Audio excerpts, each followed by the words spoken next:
Last Thursday, Governor Greg Abbott delivered the State of the State address from San Marcos, where he discussed everything from education to the economy. Abbott laid out both future priorities for the legislative session and made some pretty big claims about his past time in office. This is PrimeTime Verifies, where we will be breaking down big claims made in the public sphere so you know what's accurate, when there's a bit more to the story, and when something is just false. Tonight, we're taking a closer look at some of the most important claims Governor Greg Abbott made in his State of the State address. Abbott claimed that Texas is #1 for national blue ribbon schools. Last year, Texas had 31 schools given this distinction, which is more than any other state. However, Texas is also the second most populous state. Abbott also claimed that Texas has one of the best high school graduation rates, and this is true. Texas ranks among the best with a graduation rate of 94% compared to the national graduation rate of 88.6%. However, graduation requirements vary by state, and according to U.S. News & World Report, Texas ranks 35th nationally for pre-K through 12th grade education. This ranking is based off of graduation rates as well as pre-kindergarten enrollment and standardized testing. Overall, both of these education claims by Abbott are true but need context. Abbott made many claims about Texas's economy, including that Texas is #1 for Fortune 500 company headquarters and #1 for exports. Both of these claims are true.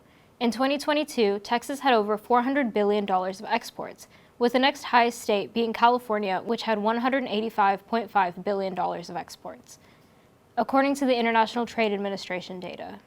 Abbott also claimed that Texas is #1 for economic development, which appears to be true based on current gross domestic product change from 2021.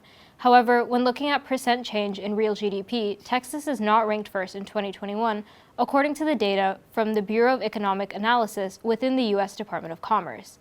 And according to the U.S. News & World Report, Texas ranked 10th for GDP growth based on real GDP trends from 2016 to 2019, using data from the Bureau of Economic Analysis. Abbott also claimed that Texas's $2 trillion economy is the 9th largest in the world, and this appears to be true based on GDP data from the Bureau of Economic Analysis and global rankings from the International Monetary Fund.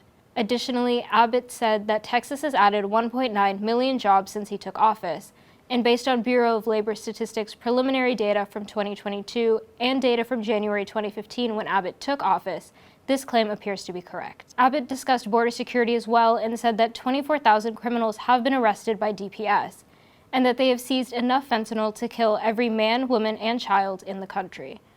According to the most recent border-related report available on the Texas Department of Public Safety's website, the total criminal arrests made by the DPS in the border region in 2019 was indeed over 24,000, at 24,956.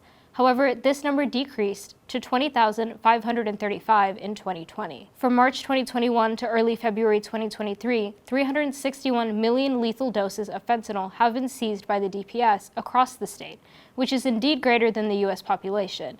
It is worth noting, however, that this data spans multiple years and the entire state, which Abbott fails to mention. Overall, the State of the State outlined what Abbott thinks are the most pressing issues facing Texas and gives us some insight into the legislative session.